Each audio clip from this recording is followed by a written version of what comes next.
9ನೇ ತರಗತಿ ವಿದ್ಯಾರ್ಥಿಗಳಿಗೆ ಸ್ವಾಗತ. ನೋಡಿ, ಈ ವರ್ಷ ನಿಮ್ಮ ಮಾದರಿ ಪ್ರಶ್ನೆ ಪತ್ರಿಕೆಯಿಂದ ಬಹಳಷ್ಟು ಪ್ರಶ್ನೆಗಳನ್ನು ಮೇನ್ ಎಕ್ಸಾಮ್ನಲ್ಲೂ ಕೂಡ ಕೇಳ್ತಾ ಇದ್ದಾರೆ. ಆದ ಕಾರಣ ಇದು 2025-26 ಅಂದರೆ ಈ ಸಾಲಿನ 2ನೇ ಸಂಕಲನಾತ್ಮಕ ಮೌಲ್ಯಾಂಕನ ವಿಜ್ಞಾನ ವಿಷಯದ ಪತ್ರಿಕೆಯನ್ನು ಮತ್ತು ಉತ್ತರಗಳನ್ನು ನಾವು ನೋಡೋಣ. ನೋಡಿ, ಭಾಗ ಎ ಭೌತಶಾಸ್ತ್ರದಲ್ಲಿ ಶ್ರವಣ ಯಂತ್ರವು ಕೆಲಸ ನಿರ್ವಹಿಸಲು ಸಹಾಯ ಮಾಡುವ ಸಾಧನ. ನೋಡಿ, ಶ್ರವಣ ಯಂತ್ರವು ಕೆಲಸ ನಿರ್ವಹಿಸಲು ಸಹಾಯ ಮಾಡುವ ಸಾಧನ. ನೋಡಿ, ಇಲ್ಲಿ ಉತ್ತರಗಳನ್ನು ಕೊಟ್ಟಿದ್ದಾರೆ. ಯಾವುದು? ಶುಷ್ಕ ಕೋಶ. ಶ್ರವಣ ಯಂತ್ರ ಕೆಲಸ ಮಾಡಲಿಕ್ಕೆ ಸಹಾಯ ಮಾಡುವ ಇದು ಅಂತಂದರೆ ಶುಷ್ಕ ಕೋಶ ಅಂತಂದರೆ ಬ್ಯಾಟ್ರಿ. ಒತ್ತಡದ SI ಏಕಮಾನ. ಒತ್ತಡದ SI ಏಕಮಾನ ಯಾವುದು? ಪ್ಯಾಸ್ಕಲ್. ಒಬ್ಬ ಮನುಷ್ಯನು ಒಂದು ಗುಡ್ಡದ ಬಳಿ ಚಪ್ಪಾಳೆ ಹೊಡೆದು ಅದರ ಪ್ರತಿಧ್ವನಿಯನ್ನು 5 ಸೆಕೆಂಡುಗಳ ನಂತರ ಕೇಳುತ್ತಾನೆ. ಶಬ್ದದ ಜವ 346 ಮೀಟರ್ ಪರ್ ಸೆಕೆಂಡ್ ಆದರೆ ಶಬ್ದವು ಚಲಿಸಿದ ದೂರ ಎಷ್ಟು ಅಂತ ಕೇಳಿದ್ದಾರೆ. ಇಲ್ಲಿ ನೋಡಿ, ಚಲಿಸಿದ ದೂರ VXT 346 346 ಇಂಟು 5 ನೀವು ಮಾಡಿದರೆ 1730 ಬಂತು. ಇನ್ನು 4ನೇ ಪ್ರಶ್ನೆ ನೋಡಿ, ನೀವು ಬೈಸಿಕಲ್ ತುಳಿಯುವಾಗ ಸಂಭವಿಸುವ ವಿವಿಧ ರೀತಿಯ ಶಕ್ತಿಯ ಬದಲಾವಣೆಗಳನ್ನು ವಿವರಿಸಿ ಅಂತ ಕೇಳಿದ್ದಾರೆ. ನೋಡಿ, ಬೈಸಿಕಲ್ ತುಳಿಯುವಾಗ ಸವಾರನ ಸ್ನಾಯು ಶಕ್ತಿಯು ಸವಾರನ ದೇಹದ ಉಷ್ಣ ಶಕ್ತಿ ಮತ್ತು ಬೈಸಿಕಲ್ನ ಚಲನ ಶಕ್ತಿಯಾಗಿ ಪರಿವರ್ತನೆಯಾಗುತ್ತದೆ ಅಂತ ನೀವು ಬರಿಬೇಕು. ಇನ್ನು 5ನೇ ಪ್ರಶ್ನೆ, ಒಂದು ವಾಹನದ ವೇಗ ಮತ್ತು ಕಾಲವನ್ನು ಕೋಷ್ಟಕದಲ್ಲಿ ತೋರಿಸಲಾಗಿದೆ. ಇಲ್ಲಿ ನೋಡಿ, ವೇಗ ತೋರಿಸಿದ್ದಾರೆ, ಇಲ್ಲಿ ಕಾಲ ಇದೆ. ಕೋಷ್ಟಕಕ್ಕೆ ಸಂಬಂಧಿಸಿದ ಈ ಪ್ರಶ್ನೆಗಳಿಗೆ ಉತ್ತರಿಸಿ. ವಾಹನದ ಚಲನೆಯು ಯಾವ ರೂಪದ ವೇಗೋತ್ಕರ್ಷವನ್ನು ಹೊಂದಿದೆ? ಏಕರೂಪ ವೇಗೋತ್ಕರ್ಷದ ಚಲನೆಯನ್ನು ಹೊಂದಿದೆ. ಇನ್ನು ವಾಹನದ ವೇಗ ಕಾಲನಕ್ಷೆಯು ಯಾವ ಆಕಾರವನ್ನು ಹೊಂದಿರುತ್ತದೆ? ಸರಳ ರೇಖೆ. ಯಾವ ಆಕಾರ ಹೊಂದಿರುತ್ತದೆ?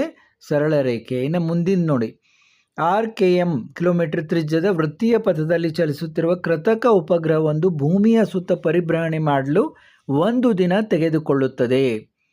ಇದು ಅಥವಾ ಪ್ರಶ್ನೆ ಇದ್ದು. ಉಪಗ್ರಹದ ಜವವನ್ನು ಲೆಕ್ಕಿಸಿ ಜವದ SI ಏಕಮಾನ ಬರೆಯಿರಿ ಅಂತ 2 ಪ್ರಶ್ನೆ ಇದ್ದಾವೆ. ಇದರ 1ನೇದು ಉತ್ತರ ಏನು ನೋಡಿ, ಜವವನ್ನು ಲೆಕ್ಕಿಸಿ ಅಂತಿದೆ. V = 2πr/t. 2π ಅಂದರೆ 22/7 ನಿಮಗೆಲ್ಲ ಗೊತ್ತಿದೆ, ಇಂಟು R 24 ಆದರೆ ಎಷ್ಟಾಯಿತು? 0262 R ಕಿಲೋಮೀಟರ್ ಪರ್ ಅವರ್ ಅಂತ ಇಲ್ಲಿ ನಮಗೆ ಉತ್ತರ ಬಂತು. ಇನ್ನು 2ನೇದು ಉತ್ತರ ಮೀಟ್ರ್ ಪರ್ ಸೆಕೆಂಡ್. 2ನೇದ್ರ ಉತ್ತರ ಏನು? Metre per second. ಏನಿತ್ತು 2ನೇದು? ಜವದ SI ಏಕಮಾನ ಬರೆಯಿರಿ ಅಂತ ಇತ್ತು. ಇದು ಮೀಟರ್ ಪರ್ ಸೆಕೆಂಡ್ ಅಂತ ಆಯಿತು. ಇನ್ನು 6 kg ರಾಶಿ ಇರುವ ಒಂದು ಶಾಟ್ಪುಟ್ ಗುಂಡಿನ ಮೇಲೆ ಒಬ್ಬ ಆಟಗಾರ 2 ಸೆಕೆಂಡುಗಳ ಕಾಲ ಬಲ ಪ್ರಯೋಗಿಸಿದಾಗ ಅದರ ವೇಗವು 3 ಮೀಟರ್ ಪರ್ ಸೆಕೆಂಡ್ನಿಂದ 7 ಮೀಟರ್ ಪರ್ ಸೆಕೆಂಡ್ಗೆ ವೃದ್ಧಿಸಲ್ಪಡುತ್ತದೆ. ನೋಡಿ, 3 ಮೀಟರಿಂದ 7 ಮೀಟರ್ ಪರ್ ಸೆಕೆಂಡ್ ಅಂದರೆ 4 ಮೀಟರ್ ಪರ್ ಸೆಕೆಂಡ್ ಜಾಸ್ತಿ ಆಯಿತು. ಹಾಗಾದರೆ ಪ್ರಯೋಗಿಸಲ್ಪಟ್ಟ ಬಲದ ಮೌಲ್ಯ ಎಷ್ಟು ಅಂತ ಕೇಳಿದ್ದಾರೆ. ನೋಡಿ, ಇಲ್ಲಿ U = 3 metre per second, V = 7 metre per second, T = 2s, M = 6 kg. ಇಲ್ಲಿ ನಾವು ಈ ಫಾರ್ಮುಲಾ ಹಾಕಬೇಕು. F = mv - u/t. ಇದನ್ನು ಹಾಕಿದರೆ M ಎಷ್ಟಿದೆ? 6 ಇದೆ, ನಿಮ್ಮ V 7 ಇದೆ, U 3 ಇದೆ. ಇದನ್ನೆಲ್ಲ ನೀವು ಮಾಡಿದರೆ 6 7 - 3 ಅಂದರೆ 4 ಬಂತು. ಇಲ್ಲಿ 2 6 4 ಜ ಎಷ್ಟಾಗ್ತದೆ? 24. 24/2 ಅಂತ ತೆಗೆದುಕೊಂಡ್ರು ಕೂಡ 12 ಬರುತ್ತೆ. ಇಲ್ಲ, ಇವಾಗ ಏನು ಇಟ್ಟಿದ್ದಾರೆ ಇವರು? 6 7 - 3 ಅಂತ ಮಾಡಿ /2 ಅಂತ ಮಾಡಿ 3 × 4 ಅಂತ ತೆಗೆದುಕೊಂಡು ಇದು ಮಾಡಿದರೆ, ನೀವು ಈ ರೀತಿ ಮಾಡಿದರೂ ಕೂಡ 24/2 ಬರುತ್ತೆ, 12 ಬರುತ್ತೆ. 12n ಅಂತ ನಾವು ಹೇಳ್ತೀವಿ ಅದನ್ನು. ಇನ್ನು 7, ಯಾಕಂದರೆ ಬಲದ ಮೌಲ್ಯವನ್ನು ನಾವು n ಇದನ್ನು ಮಾಡ್ತೀವಿ. ಭೂಮಿಯ ಮೇಲಿನ ಗುರುತ್ವ ವೇಗೋತ್ಕರ್ಷವು ಸಮಭಾಜಕ ವೃತ್ತ ಹಾಗೂ ಧ್ರುವ ಪ್ರದೇಶಗಳಲ್ಲಿ ಬೇರೆ ಬೇರೆ ಇರುತ್ತದೆ, ವಿವರಿಸಿ ಅಂತಂದಿದ್ದಾರೆ. ಭೂಮಿಯ ಆಕಾರದ ವ್ಯತ್ಯಾಸದ ಕಾರಣದಿಂದ ಧ್ರುವ ಪ್ರದೇಶಗಳಲ್ಲಿ ಗುರುತ್ವ ವೇಗೋತ್ಕರ್ಷವು ಹೆಚ್ಚಿರುತ್ತದೆ ಹಾಗೂ ಸಮಭಾಜಕ ವೃತ್ತಗಳಲ್ಲಿ ಕಡಿಮೆ ಇರುತ್ತದೆ. ನೋಡಿ, ಈ ಪೇಪರ್ನಂತ ನೀವು ಓದ್ಕೊಂಡೇ ಹೋಗಬೇಕು. ಈ ಪ್ರಶ್ನೆಗಳಿಗೆ ಉತ್ತರಿಸಿ. ಅನುರಣನೆಯನ್ನು ಕಡಿಮೆ ಮಾಡಲು ಕೆಲವು ಕ್ರಮಗಳನ್ನು ಸೂಚಿಸಿ.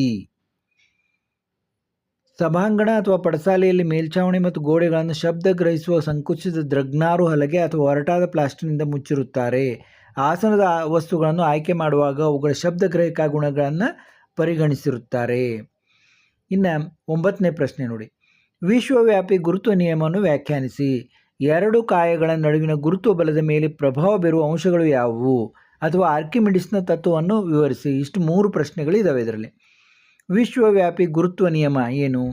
ಯಾವುದೇ ಎರಡು ವಸ್ತುಗಳ ನಡುವಿನ ಆಕರ್ಷಣ ಬಲವು ಅವುಗಳ ರಾಶಿಗಳ ಗುಣಲಬ್ಧಕ್ಕೆ ನೇರ ಅನುಪಾತದಲ್ಲಿಯೂ ಅವುಗಳ ಅಂತರದ ವರ್ಗಕ್ಕೆ ವಿಲೋಮ ಅನುಪಾತದಲ್ಲಿಯೂ ಇರುತ್ತದೆ. ಇದು ವಿಶ್ವ ಗುರುತ್ವಾಕರ್ಷಣ ನಿಯಮ. ಇನ್ನು 2ನೇ ಪ್ರಶ್ನೆ ಏನಿತ್ತು ನೋಡಿ ಮಕ್ಕಳ, 2ನೇ ಪ್ರಶ್ನೆ ಏನಿತ್ತು 9ರಲ್ಲಿ ನೋಡಿ, ಎರಡು ಕಾಯಗಳ ನಡುವಿನ ಗುರುತ್ವ ಬಲದ ಮೇಲೆ ಪ್ರಭಾವ ಬೀರುವ ಅಂಶಗಳು ಯಾವುವು? ಕಾಯಗಳ ದ್ರವ್ಯರಾಶಿ ಹಾಗೂ ಅವುಗಳ ನಡುವಿನ ಅಂತರ.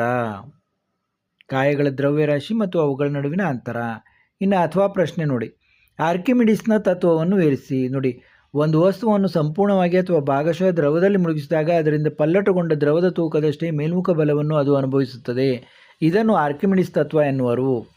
ಅನ್ವಯಗಳನ್ನು ಕೂಡ ಕೇಳಿಲ್ಲ, ಅವರು ಕೊಟ್ಟಿದ್ದಾರೆ. ಹಡಗು ಹಾಗೂ ಸಬ್ಮೆರಿನ್ಗಳ ತೇಲುವಿಕೆ, ಲ್ಯಾಕ್ಟೋಮೀಟರ್ ಹಾಗೂ ಹೈಡ್ರೋಮೀಟರ್ಗಳಲ್ಲಿ ಈ ತತ್ವವನ್ನು ಬಳಸುವರು. ಪ್ರಾಯೋಗಿಕ ಚಟುವಟಿಕೆಗೆ ಪಠ್ಯಪುಸ್ತಕದ ಚಟುವಟಿಕೆ 9.7 ಗಮನಿಸಿ ಅಂತ ಕೊಟ್ಟಿದ್ದಾರೆ ನಿಮ್ಮ ಹೆಚ್ಚಿನ ಮಾಹಿತಿಗಾಗಿ.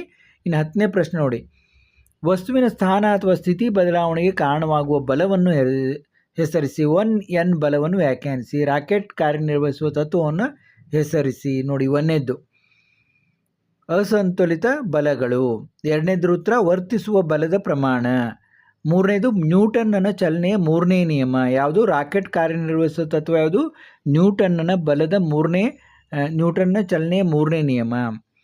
ಇನ್ನು ಈ ಪ್ರಶ್ನೆಗಳಿಗೆ ಉತ್ತರಿಸಿ. ಜವ ಮತ್ತು ವೇಗಗಳಿಗೆ ಇರುವ ವ್ಯತ್ಯಾಸ ತಿಳಿಸಿ. ಏಕರೂಪ ಚಲನೆ ಮತ್ತು ಏಕರೂಪವಲ್ಲದ ಚಲನೆಗಳಿಗೆ ಉದಾಹರಣೆ ಕೊಡಿ.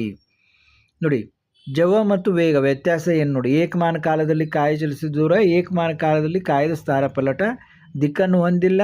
ಜವ ವೇಗ ದಿಕ್ಕನ್ನು ಹೊಂದಿದೆ. ಆದಿಶ ಸದಿಶ. ಇನ್ನು ಏಕರೂಪ ಚಲನೆ, ಸ್ವತಂತ್ರವಾಗಿ ಏಕರೂಪ ವೇಗೋತ್ಕರ್ಷದಿಂದ ಬೀಳುವ ಕಾಯಗಳು. ಏಕರೂಪವಲ್ಲದ ಚಲನೆ ಅಂದರೆ ಸಮಾನ ಕಾಲಾವಧಿಯಲ್ಲಿ ಬೇರೆ ಬೇರೆ ಜವದೊಂದಿಗೆ ಚಲಿಸುತ್ತಿರುವ ಕಾರು.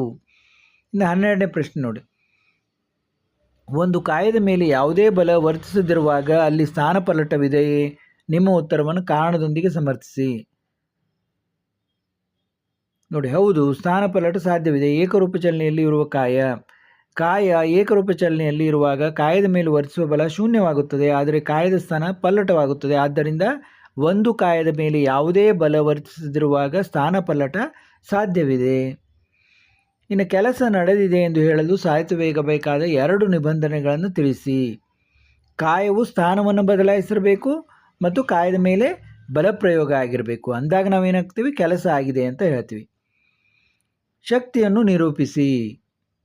ಕೆಲಸ ಮಾಡಲು ಬೇಕಾಗುವ ಸಾಮರ್ಥ್ಯವನ್ನು ಶಕ್ತಿ ಅಂತ ಹೇಳ್ತೀವಿ. ನೋಡಿ, ಕಾಮನ್ನಾಗಿ ಹೇಳ್ತೀವಿ ನಾವು, ಅವನಿಗೆ ಏನು ಕೆಲಸ ಮಾಡ್ಲಿಕ್ಕೆ ಶಕ್ತಿನೇ ಇಲ್ಲ ಬಿಡು ಅಂಥೇಳಿ. ಅದಕ್ಕೆ ಕೆಲಸ ಮಾಡುವಾಗ ಸಾಮರ್ಥ್ಯಕ್ಕೆ ಏನಂತೀವಿ ನಾವು ಮಕ್ಕಳೇ? ಶಕ್ತಿ ಅಂತ ಕರಿತೀವಿ. ಇನ್ನು 1 kWh ಅನ್ನು ಜೂಲ್ನಲ್ಲಿ ವ್ಯಕ್ತಪಡಿಸಿ. 3.6 × 10⁶ ಜೌಲ್. ಚಲನ ಶಕ್ತಿಯನ್ನು ನಿರೂಪಿಸಿ. ಚಲನೆಯಿಂದಾಗಿ ಕಾಯಗಳು ಪಡೆದುಕೊಳ್ಳುವ ಶಕ್ತಿಗೆ ಚಲನ ಶಕ್ತಿ ಎನ್ನುವರು. ಸ್ವತಂತ್ರವಾಗಿ ಬೀಳುತ್ತಿರುವ ಒಂದು ಕಾಯವು ಅಂತಿಮವಾಗಿ ನೆಲವನ್ನು ತಲುಪಿ ನಿಂತಿತು, ಅದರ ಚಲನಶಕ್ತಿ ಏನಾಗುತ್ತದೆ? ಸ್ವತಂತ್ರವಾಗಿ ನೆಲದ ಕಡೆಗೆ ಬೀಳುತ್ತಿರುವ ಒಂದು ಕಾಯದ ಪ್ರಚಂಡ ಶಕ್ತಿ ಕಡಿಮೆಯಾಗುತ್ತದೆ ಮತ್ತು ಚಲನಶಕ್ತಿ ಹೆಚ್ಚಾಗುತ್ತದೆ. ಕಾಯವು ನೆಲವನ್ನು ಮುಟ್ಟಿದಾಗ ಎಲ್ಲ ಪ್ರಚಂಡ ಶಕ್ತಿಯ ಚಲನಶಕ್ತಿಯಾಗಿ ಪರಿವರ್ತನೆಯಾಗುತ್ತದೆ. ಒಂದು ಕಾಯದ ಮೇಲೆ ಅದರ ಸ್ಥಾನಪಲ್ಲಟದ ದಿಕ್ಕಿನಲ್ಲಿ ಬಲಪ್ರಯೋಗವಾದಾಗ ನಡೆದ ಕೆಲಸದ ಉಕ್ತಿಯೊಂದನ್ನು ಬರೆಯಿರಿ. ನೋಡಿ, ಕಾಯವು ನೆಲವನ್ನು ಮುಟ್ಟಿದ ನಂತರ ಚಲನಶಕ್ತಿಯು ಉಷ್ಣ ಶಕ್ತಿ ಮತ್ತು ಶಬ್ದ ಶಕ್ತಿಯಾಗಿ ಪರಿವರ್ತನೆಯಾಗುತ್ತದೆ. ಕಾಯದ ಚಲನಶಕ್ತಿಯು ಭೂಮಿಯ ಸ್ವರೂಪವನ್ನು ಅವಲಂಬಿಸಿ ನೆಲವನ್ನು ವಿರೂಪಗೊಳಿಸಬಹುದು. ಇನ್ನು 3ನೇದ್ದೇನು ನೋಡಿ, ಒಂದು ಕಾಯದ ಮೇಲೆ ಅದರ ಸ್ಥಾನಪಲ್ಲಟದ ದಿಕ್ಕಿನಲ್ಲಿ ಪ್ರಯೋಗವಾದಾಗ ನಡೆದ ಕೆಲಸದ ಉಕ್ತಿಯೊಂದನ್ನು ಬರೆಯಿರಿ ಎಂದಿದ್ದಾರೆ. W = F × S ಅಂದರೆ ಇದು ಫಾರ್ಮುಲಾವನ್ನು ಹೇಳಬೇಕಾಗ್ತದೆ ನಾವು. ಇದುವರೆಗೆ ನಾವೇನು ನೋಡಿದ್ವಿ? ಭೌತಶಾಸ್ತ್ರವನ್ನು ನೋಡಿದ್ವಿ. ಇದೇ ರೀತಿ ರಸಾಯನಶಾಸ್ತ್ರ ಮತ್ತು ಜೀವಶಾಸ್ತ್ರಗಳನ್ನು ಕೂಡ ನೋಡೋಣ.